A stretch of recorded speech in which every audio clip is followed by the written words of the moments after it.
Mahabaleshwar one विभागाच्या पथकाने रात्रगस्त घालत असताना विनापरवाना खैराच्या लाकडाची तस्करी करणाऱ्या 2 वाहनांवर धाड टाकून मोठी कारवाई केली आहे।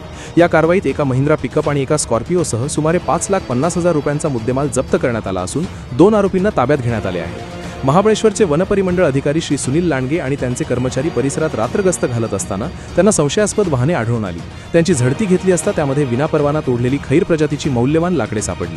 प्रकरणी वन विभागाने महिंद्रा पिकअप क्रमांक MH08H7790, महिंद्रा स्कॉर्पिओ क्रमांक MH43R0906 सह संतोष पांडुरंग पार्टे राहणार केळघर तालुका जावळी जिल्हा सातारा व समीर संतोष पार्टे राहणार केळघर तालुका जावळी जिल्हा सातारा या 2 आरोपींना ताब्यात घेतले असून संबंधित आरोपींनी आपला गुन्हा कबूल केल्याचे समोर येत आहे। भारतीय वन अधिनियम 1927 च्या कलम 41(2)B अंतर्गत गुन्हा दाखल करण्यात आला। तर जप्त करण्यात आलेली वाहने आणि लाकूड यांची एकूण अंदाजे किंमत 5,50,000 रुपये इतकी असल्याचे सांगण्यात येत आहे। ही कारवाई सातारा जिल्ह्याचे उपवनसंरक्षक श्री अमोल सातपुते, सहाय्यक वनसंरक्षक श्री प्रदीप रौंदळ आणि महाबळेश्वरचे वनपरिक्षेत्र अधिकारी श्री महादेव मोहिते यांच्या मार्गदर्शनाखाली करण्यात आली। या प्रकरणाचा पुढील सखोल तपास वनपरिमंडळ अधिकारी श्री सुनील लांडगे करत आहेत।